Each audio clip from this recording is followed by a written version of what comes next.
En un mundo sumergido en la oscuridad, sin Dios, donde el pecado ha cautivado el entendimiento, donde muchos viven en tinieblas y la mentira se ha convertido en su realidad, la palabra de Dios trae a nuestras vidas luz y verdad.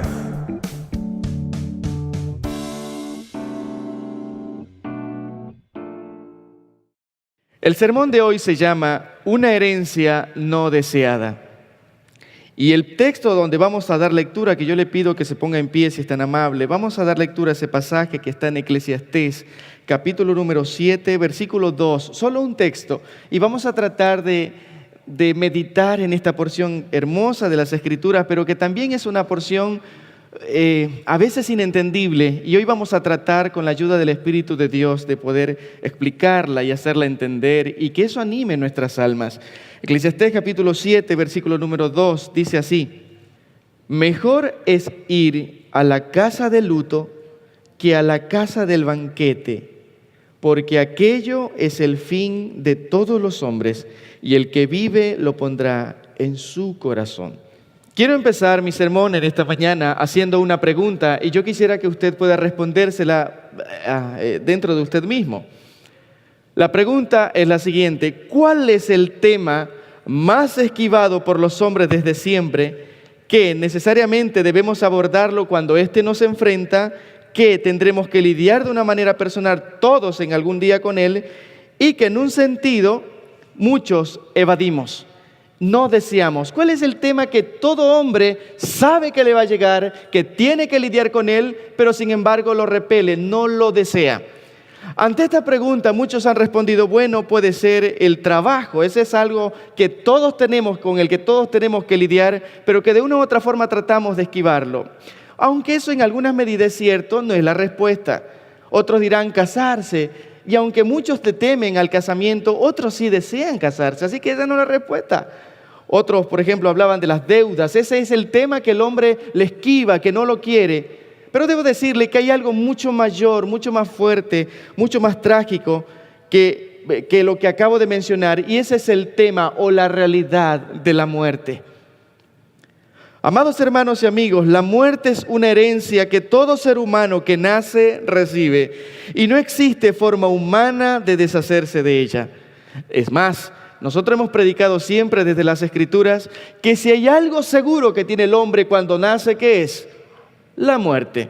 De hecho, en Hebreos capítulo 9, versículo 27, se habla y se pone como un decreto de Dios. El texto de Hebreos capítulo 9, versículo 27 dice: y de la manera que está establecido para los hombres. La palabra establecido en el griego puede ser traducida a nuestro español como decretado. Así que la muerte es un decreto de Dios para toda persona que nace en este mundo. Y el texto dice: de la manera que está decretado para los hombres que mueran una sola vez. Y luego de esto el juicio. Y aunque es lo único seguro que posee el hombre, esta herencia es evitada y esquivada por aquellos que somos sus únicos beneficiarios. Y la razón por la que esta realidad es no deseada es porque es vista como una tragedia. Es más, no existe mayor tragedia para un ser humano que el hecho de que esta herencia ineludible de la muerte le llegue a ellos y, lo que es peor, le llegue a personas que aman como sus hijos o su esposo o su esposa. El fin principal de todo galeno, yo sé que aquí existen algunos médicos, ¿cuál es? Cuando hay una de las cosas que hacen los doctores y uno de los principios inviolables o uno de sus códigos que no pueden negociar es el hecho de que cuando entra alguien dentro de la emergencia o a ser atendido por ellos, es que ese alguien tiene que a todo costo salir con vida. No importa si hay que hacerle todas las intervenciones que tengan que hacer, el fin de un galeno es que alguien que llega enfermo no se muera. ¿Cuál es el fin de un policía? Provocar que en cualquier catástrofe él pueda tener las menos bajas posible. ¿Cuál es el fin de la CIA? El fin por el cual fue creado: hacer que mucha gente no muera en manos de los terroristas, etcétera, etcétera. El fin del mundo hoy en día es evitar lo inevitable, que es la muerte. Sin embargo, amados hermanos y amigos, debo decirle que esa es una realidad ineludible y que tristemente el hombre hoy vive como que si fuera algo extraño. Cuando alguien muere entre nosotros, y mucho más si es alguien que amamos, Muchas veces pretendemos cuestionar a Dios, incluso lo hacemos, haciendo preguntas tales como ¿por qué? Y a veces muchos somos hasta groseros con Dios, demandando respuestas a una realidad ineludible. Sin embargo, los indicadores de personas que mueren cada año son mayores. De acuerdo a algunos cálculos, más de 8.000 personas mueren cada hora. Eso significa que son casi 200.000 al día y un promedio de 6 millones de personas mueren al mes por diferentes causas en todo el planeta. Es decir, cada segundo alguien muere. Los datos de la Cruz Roja Internacional y de las misiones humanitarias de la ONU trabajan arduamente para bajar la tasa de mortandad en el mundo entero, siendo el último dato que mandó la Cruz Roja Internacional un poco alentador. Y ellos dijeron ahora, a inicios del 2017, dijeron lo siguiente: estamos contentos, hemos bajado 2 puntos menos porcentuales de lo del año pasado respecto a las muertes. Y debo decirle que no hay nada más mentiroso que aquello. Si hay algo que es 100% verídico es que todo ser humano que nace se muere. Así que el índice o el tanto por ciento cuando uno evalúa quiénes mueren es el 100%, porque todos los que nacen un día van a morir. De modo que aquello de reducir la tasa de mortandad es una evidencia más del esfuerzo inútil que hace el hombre para evitar lo inevitable. Las Escrituras van a decir, y cito de nuevo el texto que leí hace un ratito, que está establecido para los hombres que mueran una sola vez. Sin embargo, el ser humano se empeña cada vez más a revertir lo irrevertible y como no logra lo llama una tragedia. Y entonces tiene mucho sentido la pregunta que formula aquel poeta anónimo que en alguna ocasión leímos. Y ese poeta anónimo, respecto a esta realidad, él pregunta y dice: ¿cómo puede ser la muerte una tragedia si es con su presencia que se logra fusionar toda una serie de actos por parte de familiares lejanos que en otras circunstancias simplemente no hubieran sido posibles realizar? ¿Cómo es posible llamarle a la muerte tragedia cuando esta es la mayor responsable de arrancarnos las palabras y verdades represadas en el alma y de sincerar los corazones más endurecidos y exclamar con lágrimas su empatía hacia el ser perdido? ¿Cómo podemos llamarle tragedia a aquella que posee el poder de convocar a los seres queridos de cualquier rincón del mundo sin haberlo planificado? Hace poco tuvimos un funeral triste de una amiga y créame que nos encontramos con amigos de hace mucho tiempo y la reflexión era la misma. Es increíble que tengamos que lidiar con una circunstancia como esta para poder reencontrarnos. ¿Y quién logra solamente eso? No son las cenas navideñas, ni es el cumpleaños del abuelo. Lo que convoca a todos los familiares al unísono, a todos, es la tragedia de la muerte. Entonces el poeta anónimo decía, ¿cómo podemos decirle tragedia a algo que trae beneficios familiares contundentes?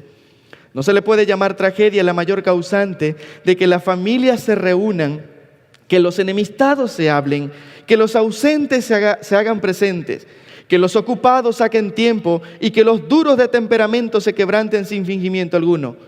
Es pues entonces la muerte la causante de que los sentimientos más sinceros se hagan presente y que la hipocresía se disipe de en medio de nosotros. Con todo esto y muchos más beneficios que nos trae consigo la muerte, vuelve a preguntar el poeta anónimo, ¿cómo podemos referirnos a esta como una tragedia? Y bajo ese orden de idea la respuesta es, no podríamos llamarle la mayor de todas las tragedias. Y aunque la pregunta del poeta es lógica y muy cierta, la realidad, amados hermanos, es que la muerte siempre será una herencia no deseada. De ahí viene el título de nuestro sermón. Y es bajo este orden de ideas que desarrollaremos nuestro texto a estudiar esta mañana. El predicador, que así es como se hace llamar, el que escribe el libro de Eclesiastés, que es Salomón.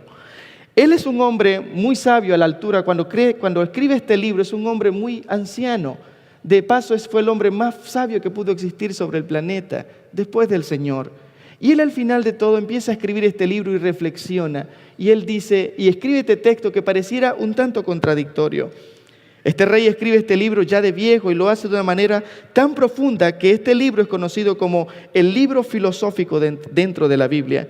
Y es este hombre sabio inspirado por Dios que nos escribe. Y vamos a tratar de desglosar este pasaje en 3 puntos. El texto dice así: mejor es ir a una casa de luto que ir a una casa de banquete o de fiesta. Y luego explica el por qué. Si prestamos atención a la declaración que hace el hombre más sabio que jamás existió, tendríamos que cuestionar lo ilógico de su razonamiento. Y entonces tendríamos que preguntar, ¿cómo alguien puede decir que entre ir a una fiesta e ir a un funeral es mejor ir a un funeral? ¿Tiene eso lógica? La respuesta es no. No tiene nada de lógica. De hecho, parece hasta como, raya como en el masoquismo de parte del que escribe. ¿Cómo me puede decir que tengo una fiesta y tengo un funeral y el funeral es mejor? Bueno, vamos a tratar de entenderlo porque es palabra de Dios y vamos a tratar de consolar nuestras almas con ello. Por eso, en primer lugar, el primer punto, vamos a verlo, lo hemos llamado lo efímero y pasajero que puede ser el gozo causado por una celebración. Lo efímero y pasajero que puede ser el gozo causado por una celebración. Uno de los anhelos que está presente siempre en el corazón de las personas es la diversión a la carta. Sinónimo de felicidad para muchos en este mundo globalizado es diversión. Si yo me divierto, soy feliz. Es así como se nos vende la idea. Tanto es así que hoy existen infinidades de recursos creados con el único propósito de proveernos diversión o, dicho como lo dice el predicador, traer o ir a la casa del banquete. Entiéndase, el término casa del banquete no es otra cosa más que espacios de diversión donde yo puedo hacer esparcimiento de todas mis emociones. Tanto es así como lo decíamos que hoy existen infinidades de recursos creados con el único propósito de proveernos diversión. Lo tenemos en el teléfono, lo tenemos en la internet, lo tenemos en la televisión, lo tenemos en la esquina del barrio, los parques de diversiones, incluso en las celebraciones innecesarias como, perdónenme, lo voy a decir, pero considero innecesarias como baby shower, despedidas de solteros. Hoy existen despedidas de aquellos que se van a divorciar, fiesta para el que se va a divorciar. Increíble, pero existe. Pero eso es celebración hoy en día para el mundo. Es más, no necesita el hombre contemporáneo, no necesita una excusa para divertirse, pues la crea. Se emborracha porque quiere emborracharse, se droga por placer, busca satisfacción en otra mujer, no porque no la tenga en casa, sino porque su desviado corazón le dicta que lo haga. El vacío que posee en su alma lo lleva a buscar una serie de alternativas que le cubran ese vacío. Y lo curioso de este escenario, o de estos escenarios de perversión, que es que no precisamente todos son malos. Por ejemplo, si yo me voy a un baby shower, no está mal. Pero el punto es, nosotros entendemos que entre ir a un funeral o a una morgue y ir a un baby shower, yo prefiero ir al otro. Y lo que el texto está diciendo, entiende, hay mayor beneficio si tú te vas a la casa de luto.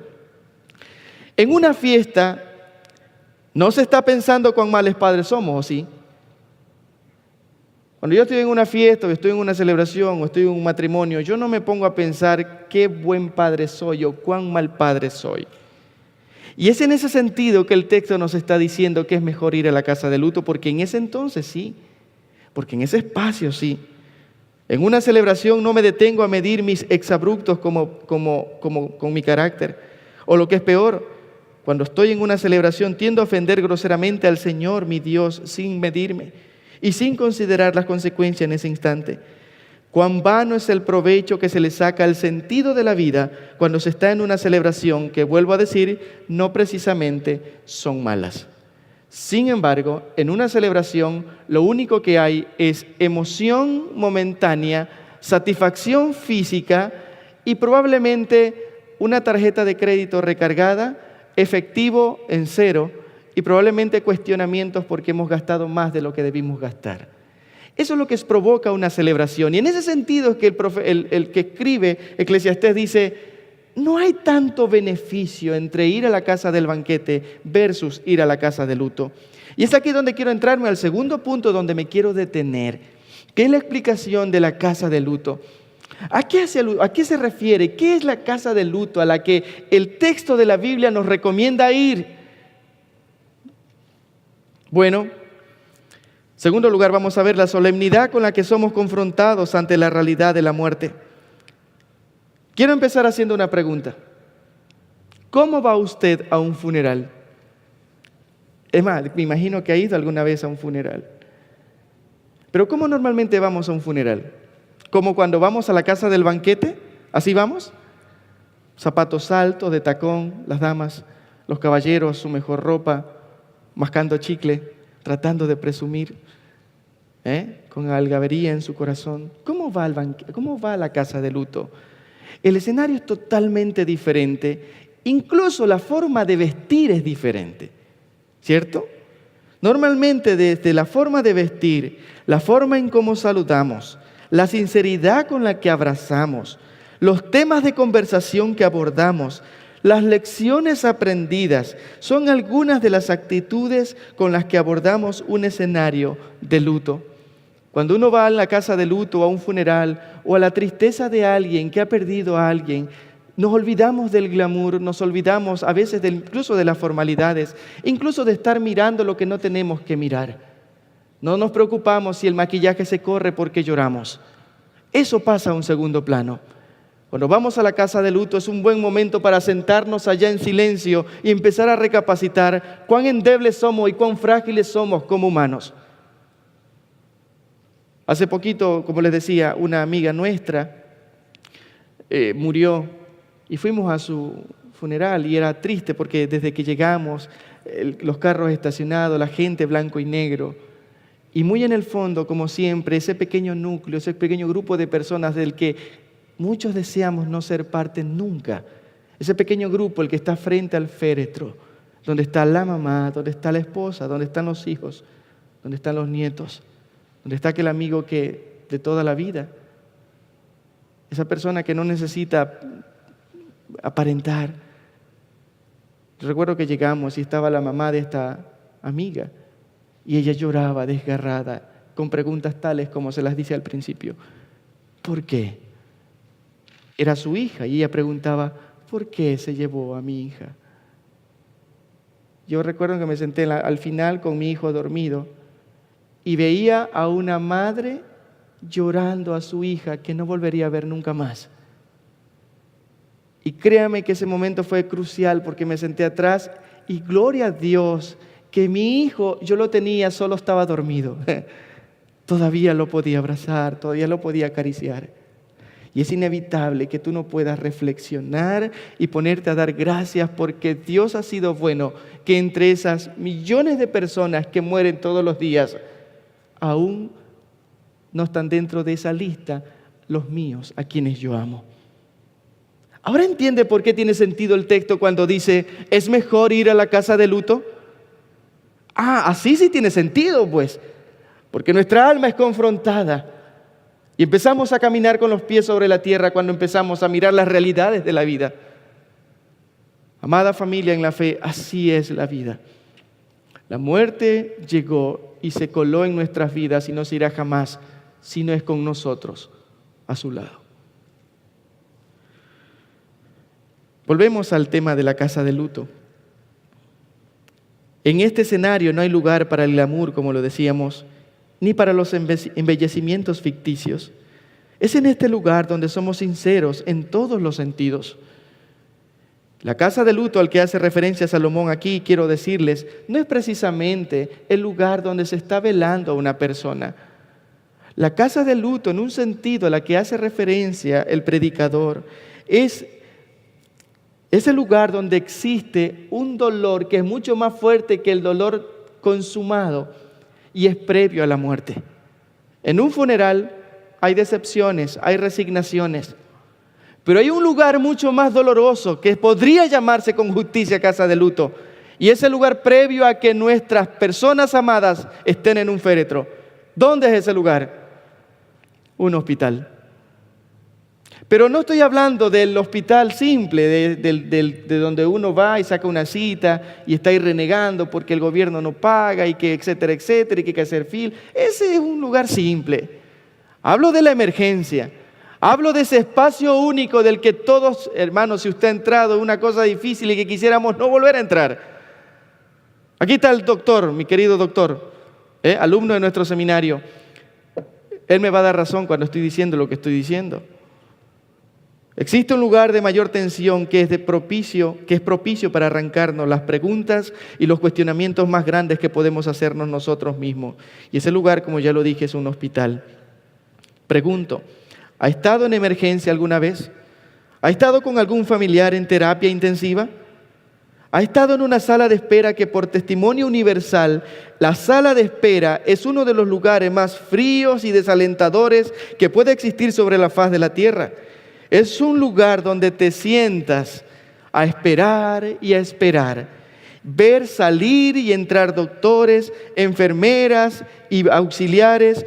Lo interesante es que esa gente que entra y sale, salen con una tranquilidad, salen riéndose, salen compartiendo, y tú estás consumiéndote por dentro y pareciera que tu mal no les importa a ellos. Eso mata más. Yo he estado ahí, no sé si usted, pero entenderá que eso es más trágico. Verles alegres porque pareciera que nuestro dolor no les importa. Es un lugar donde escuchas el sonido de la ambulancia continuamente y aunque estás ahí, no tienes ninguna respuesta satisfactoria a tu incertidumbre. Aquello es como un campo de batalla indeseable, pero que no lo puedes esquivar. Debes necesariamente quedarte ahí y aguantar hasta recibir una respuesta que no precisamente siempre es la más alentadora. ¿Ha estado ahí, hermano? Entonces, si ha estado ahí, debo decirle que entenderá el porqué en la casa del dolor es mejor que la casa del banquete. Nuestras mejores oraciones como creyentes, ¿sabe dónde son fabricadas? No son en los 15 años de mi prima o de mi sobrina. No son en el baby shower de la tía. No es en la fiesta de acción de gracias, ni tampoco en la fiesta navideña. Nuestras mayores y verdaderas oraciones salen en ese lugar de espera, donde solamente estás allí, algo está pasando del otro lado de esa pared que no sabes qué es, pero solo sabes que es alguien que amas, que está allí siendo intervenido y que probablemente pronto alguien aparecerá con un tinte de psicólogo diciéndote que las cosas no salieron bien. Y es en ese lugar donde nuestras oraciones se hacen mucho más efectivas, donde oramos al Señor sin fingimiento, donde abrimos nuestra alma y suplicamos al Señor: Señor, ten misericordia de mi mamá, ten misericordia de mi esposa, de mi hijo. ¿Le ha pasado eso, hermano? Gracias a Dios por los momentos como esos. Debemos darle gracias a Dios y creo que no en vano el Señor de cuando en cuando nos mete en estas crisis, porque es ahí donde saca esa sinceridad de nosotros para poder dirigirnos a Él. Como familia no hemos tenido nunca un problema tan duro, aparte hace unos meses nos pasó con mi esposa. Algo que para la mayoría de la gente es normal, para nosotros fue algo por primera vez. Estábamos donde una familia que casualmente está acá, la familia Naveda, estamos contentos de verlos. Y de repente mi esposa empezó a sentirse mal, perdió la respiración, empezó a llorar. Yo no sabía qué hacer, incluso en algún momento hasta traté como de obviar el tema, reírme para calmarla, pero no funcionó. Terminamos yendo a un lugar de emergencia, dormimos en la casa de mis hermanos. Pero no hay nada más terrible que ver que alguien que amas está en un momento complicado y tú simplemente no saber qué hacer. Y lo que es peor, el doctor tiene una tranquilidad. Eso mata más. Ganas de decirle: oye, doctor, reacciona, mi mujer se está muriendo y tú vienes despacito, ponga esto, haga algo. Reaccione, póngase en mi lugar. Y entonces en ese momento yo recuerdo sentado ahí, mi esposa ya se había dormido, mis hermanos se habían ido. Y fue en ese momento donde empecé a decir: Señor, me rindo, ya no quiero esto. Porque no sabría qué hacer si mi esposa no está con nosotros. Hago lo que sea, Señor, pero haz algo. A partir de ahí, nuestra vida espiritual con mi esposa ha sido una vida diferente. De caminar al lado del Señor sabiendo que en sus tiempos están nuestras vidas, nuestros hijos. Y tengo miedo de que el Señor vuelva a recordarnos que necesitamos depender de Él, trayéndonos este tipo de crisis otra vez. Pero gloria a Dios por esos momentos, hermanos. Amén. No reniegue de ellos, porque esos momentos de luto no deseados es donde Dios trata con nosotros, donde nos volvemos más dependientes del Señor, donde podemos sin fingimiento hacer promesas verdaderas y en serio no jugamos con eso. Pero aunque ese es un lugar frío, hablando otra vez de la casa de luto, de ese lugar no deseado, es un lugar frío, repudiable, no deseado, desesperante, lugar donde el luto se respira y la impotencia se apodera de nosotros.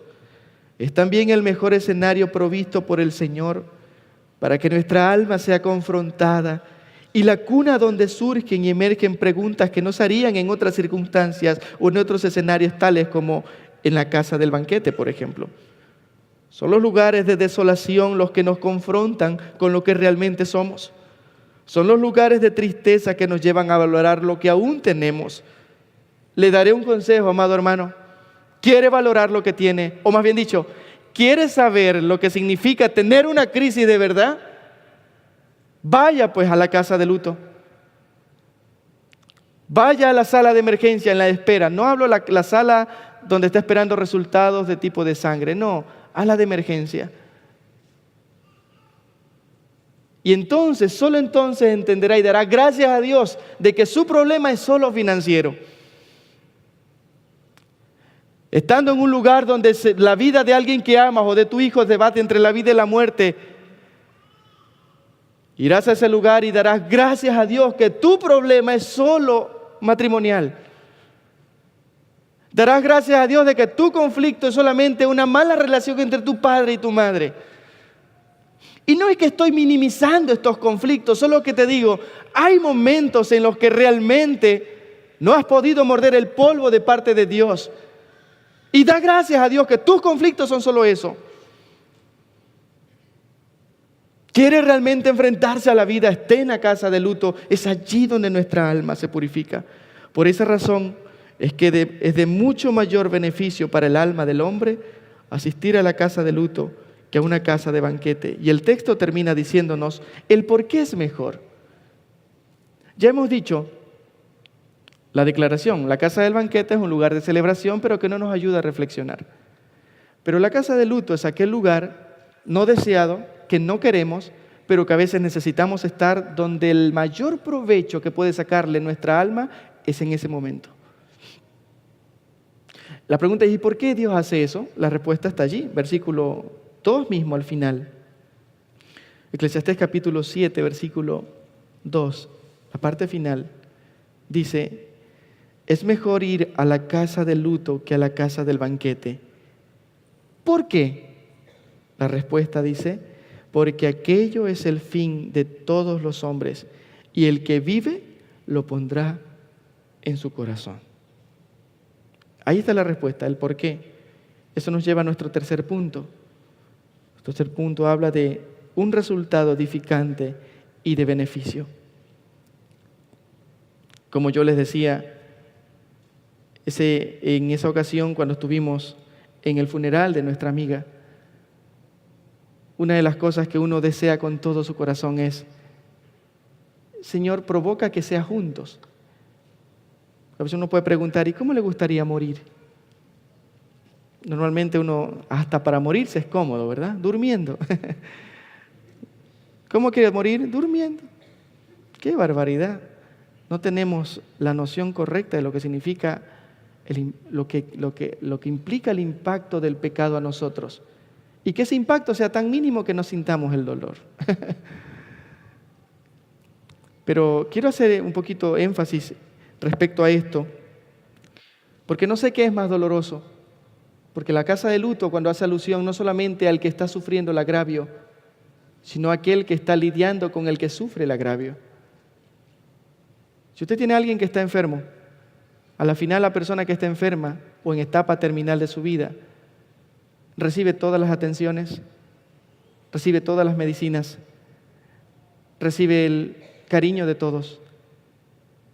Pero yo no sé quién sufre más, si el que está agonizando o el que está al lado del que está agonizando.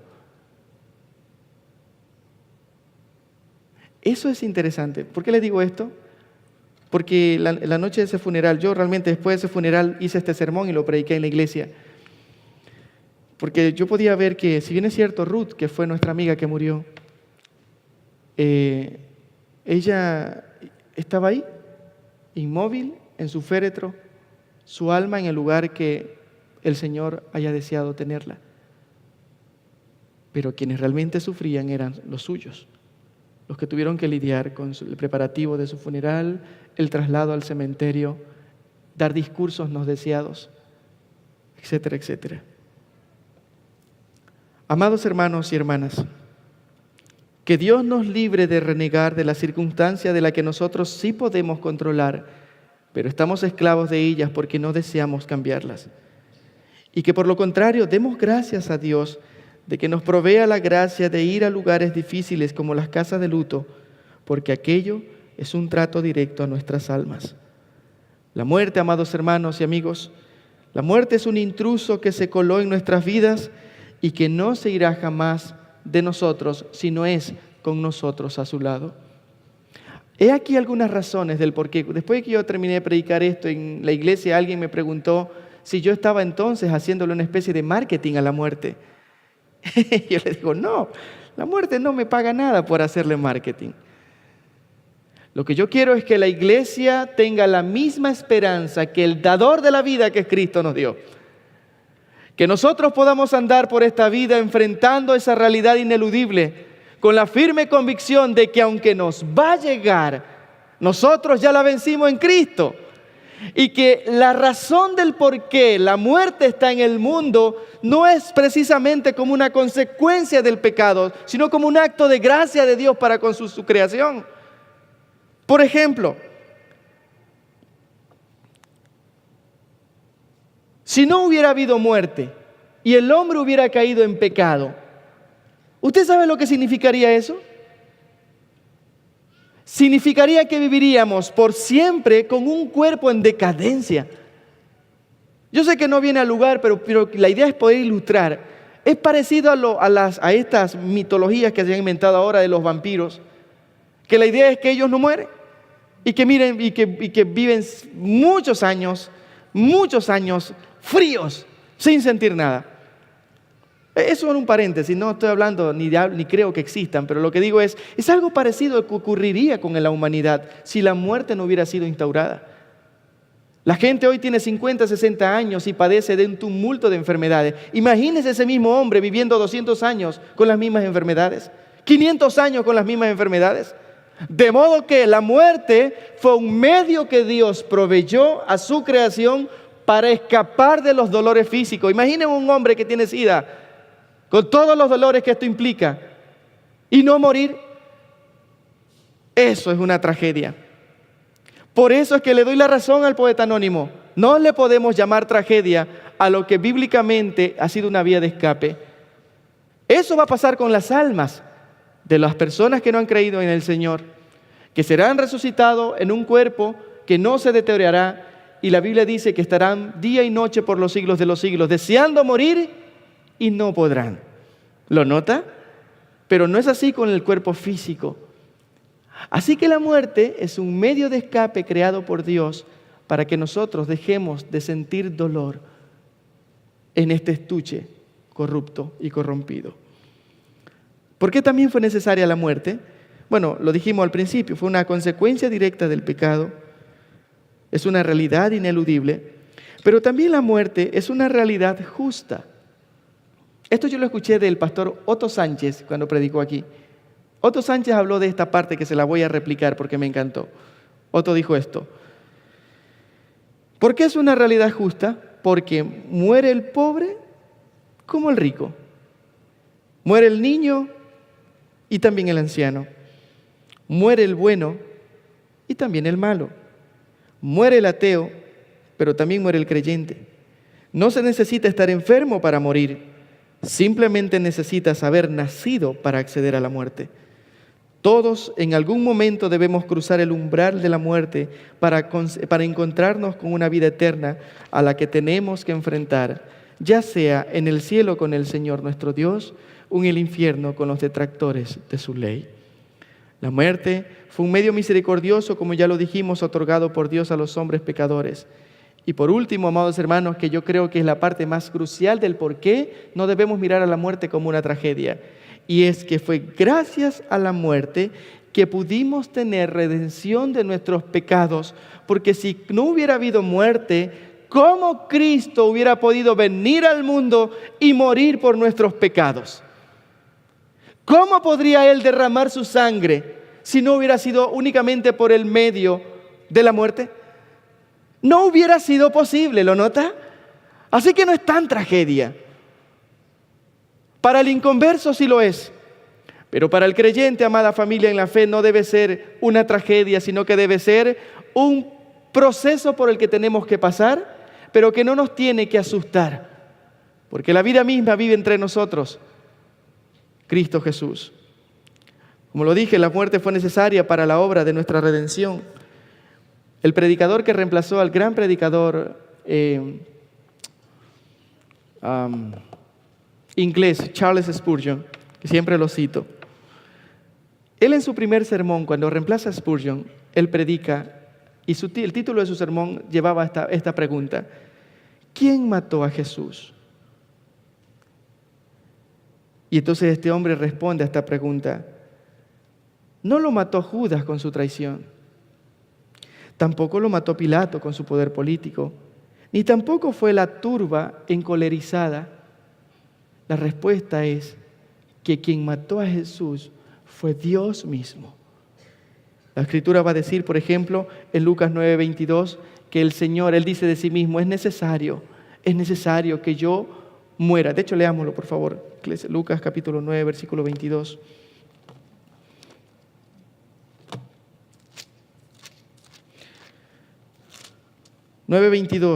Hablando el Señor Jesús de la necesidad de hacer uso de este medio que es la muerte.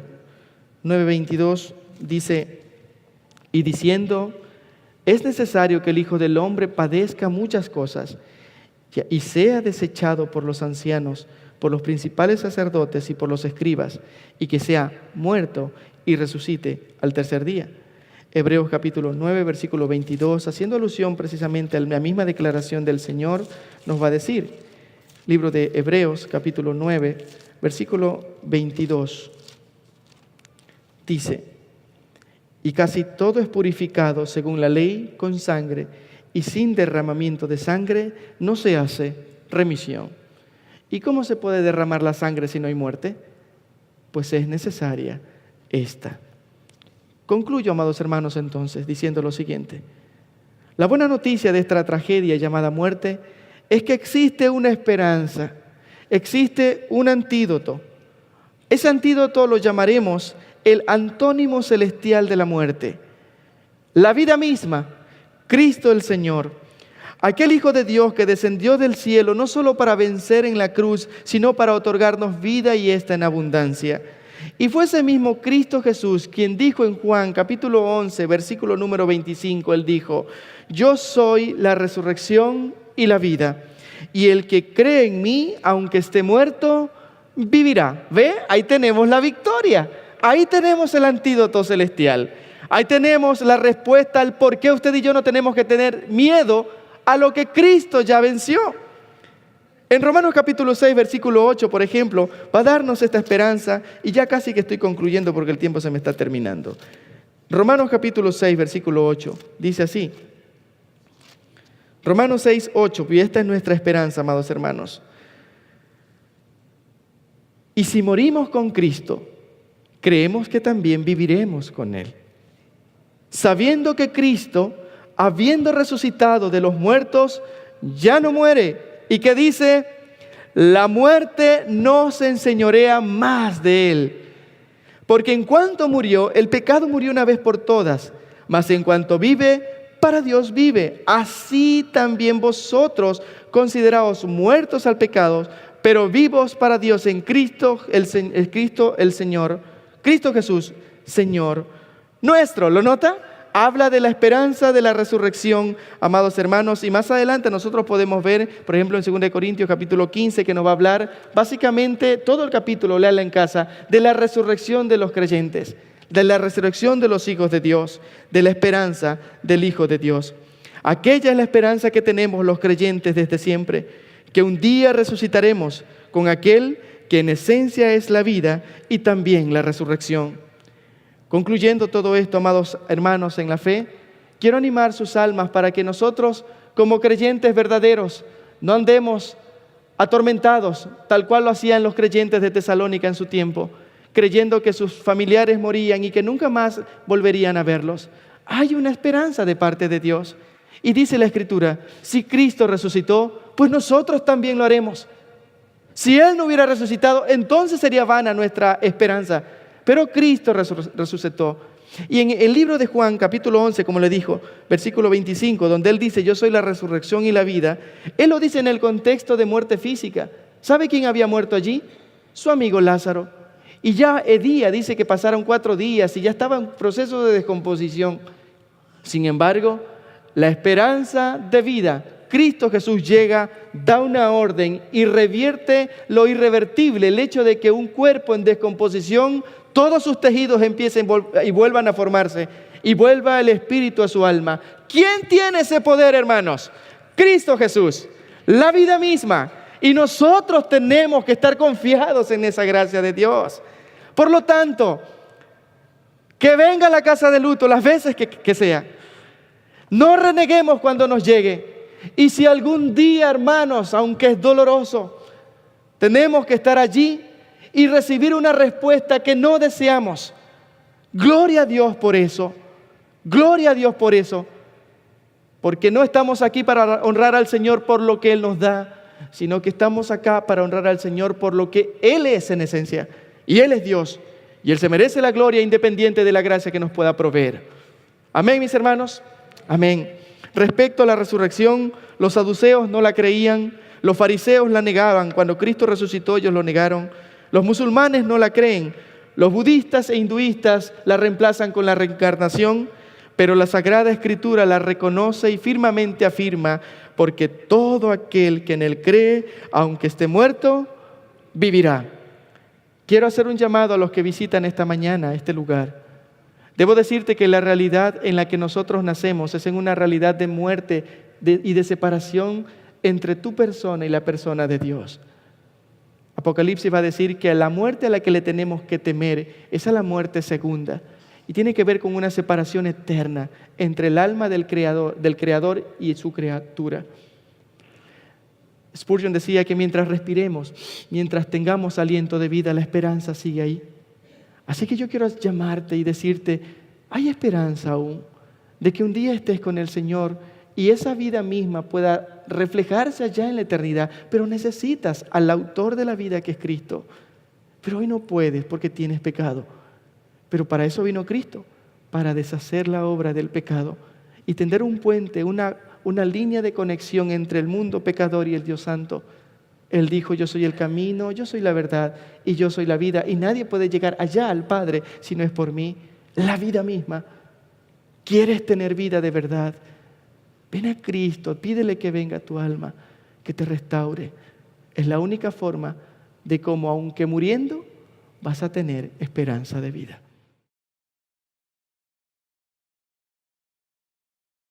Luz y Verdad llega hasta usted gracias al compromiso y trabajo de personas e instituciones por la causa del Evangelio. Para obtener más información sobre nuestro ministerio y el trabajo que realizamos, ingrese a nuestra página web www.ibpg.es.